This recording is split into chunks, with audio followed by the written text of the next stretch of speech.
जय हिंद। अगर इस समय ट्रंप चाचा को कुछ दिखाई दे रहा है तो वो है भारत में तेल आयात तो कैसे रोका जाए। इस पे ट्रंप चाचा बहुत ज़्यादा गुस्से में है, लेकिन इस समय भारत के हिंद महासागर में दर्जनों जहाज तेल से भरे हुए गड़गड़ गड़गड़ की आवाज़ कर रहे हैं। आखिर पूरा मामला क्या है समझिए। देखिए, ट्रंप अपनी ही जाल में फंसते जा रहे हैं। भारत के साथ इन्होंने क्या किया, टैरिफ को बढ़ा दिया है और ये चाहते हैं कि रूस से हम लोग तेल आयात न करें। लेकिन हम लोग इतना ही नहीं, हमारे हिंद महासागर में ऐसे दर्जनों आकर के जहाज खड़ी हो गई हैं जो नाइजीरिया, साउथ अफ्रीका, अफ्रीकी देश से तेल आ रहा है और कुछ ही तेल अब ये रूस से आ रहा है। यानी कि हम लोग अलग अलग देशों पर अब निर्भर होते जा रहे हैं, अलग अलग खाड़ी देशों पर। अब ट्रंप चाचा को ये इसका समझना चाहिए कि अब भारत पहले वाला नहीं है।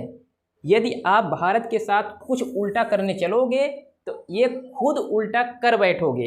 ये खुद अब चिल्ला रहे हैं कि हमारे यहाँ सोयाबीन ज़्यादा हो गया है। चीन वाले, आप लोग सोयाबीन खाते हो तो इसको उठा ले जाओ, लेकिन अब चीन वाले कहते हैं हम सोयाबीन नहीं खाते हैं, हम सांप बिच्छू खाते हैं, हम सोयाबीन नहीं खाएंगे। अब ये खुद बुला रहे हैं उनको कि आप आओ हमारे सोयाबीन को ले जाओ।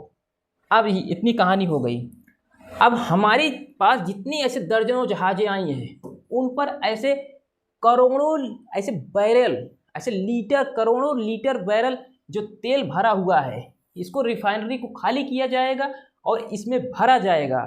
और अब ट्रंप चाचा को समझना चाहिए कि भारत अलग अलग खाड़ी देशों के साथ ये अपनी तेल का समझौता कर लिया है और हमारे साथ, और हमारे हाथ में सिर्फ इतना है कि आप अगर हमारे साथ अच्छा करोगे तो हम भी आपके साथ अच्छा करेंगे। इसलिए ट्रंप को बहुत पहले से ही समझ जाना चाहिए। ऐसे आप देखते रहो और भारत का जो क्रूड ऑयल है ये हमेशा से व्यापार इसका होता रहेगा। ये एक देश पर अब निर्भर नहीं है। तो इसलिए ये जो पहले कहते थे ना कि रूस से आप आयात कर रहे हो, तो रूस पर अब निर्भर नहीं है।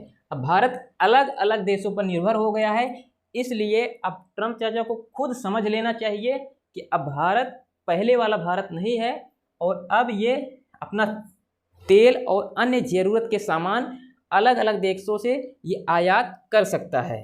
तो आई होप ये अपडेट आपको समझ में आया होगा। मिलते हैं नेक्स्ट वीडियो के साथ, तब तक के लिए नमस्ते, जय हिंद।